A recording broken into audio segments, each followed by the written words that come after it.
I'm Stephen Yancey doing the junkyard crawl of P&F Auto Parts in Munson, Massachusetts with a 1965 Studebaker Lark sedan.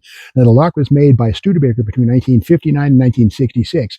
A compact car meant to fight the Ford Falcon, the Plymouth Valiant, the Rambler American, the Chevy the Chevy Corvair, and of course also the Chevy Nova, which was also a compact car, which this would have been sold against. Something I like about these is the 15 by 4.5 inch steel wheels. They're the right diameter with 4.5 inch wide rims.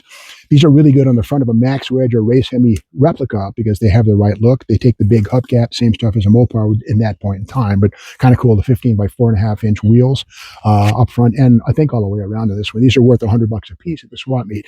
They're kind of the good wheels. So looking further on this one, this is a Lark, the bottom of the barrel. There are larger Studebakers at this point.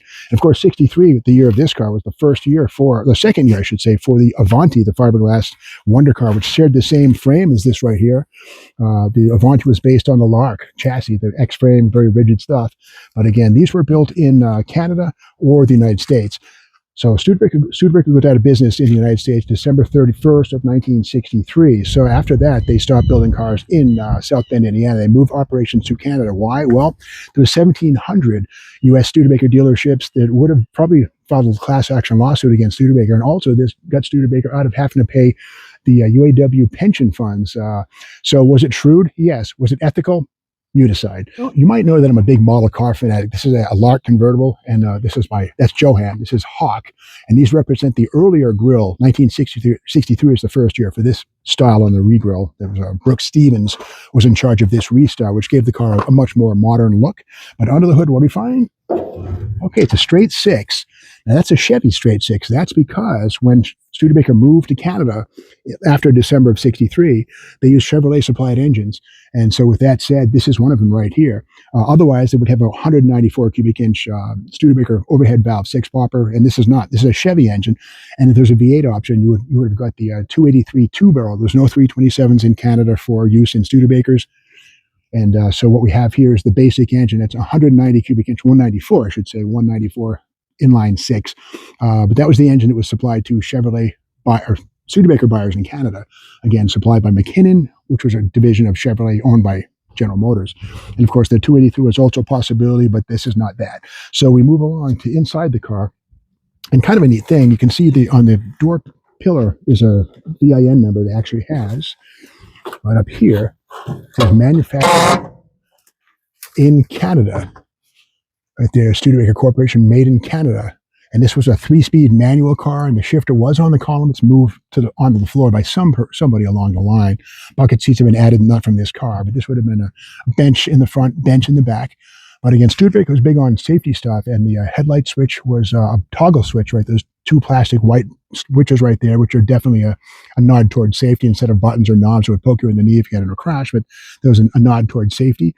Instrument panel lights and headlights right there, and instrumentation right there, circular gauges, 120 mile an hour speedometer, and Studebaker radio with the civil defense logos on 2 locations, just in case the bombs start flying, you know where to tune in to get to the closest fallout shelter. And at the back of these cars, the 11-inch drums, which were a hallmark of Studebaker cars for many years, were reduced to a 10-inch drum on these things. And part of the decontenting as you get into the Chevrolet / Studebaker wind down, and the rear axle on this thing is a Dana Model 27, which is a much lighter version of the 44 you might expect to see in one of these things. So, as Studebaker was kind of winding down, cheaper parts were substituted for the stuff that was built into the cars at Studebaker's South Bend, Indiana plant. Kind of a good look at the X-frame underneath this thing right there, that same basic frame underneath every Studebaker Avanti. It was stiff, it was right size for the car, the wheelbase was cool. Good stuff. And again, the body lines on these things, 1959 through 1966, although 66 did see, or 65 and 6 did see a different quarter panel treatment on these things. But again, two-door sedan. I like that less is more. The post cars are my favorites because they don't rattle or squeak as much. And there's no problem with the door frame rubber seals going bad because the window is actually surrounded by a frame right here versus a hardtop type car, which of course could be had in these family.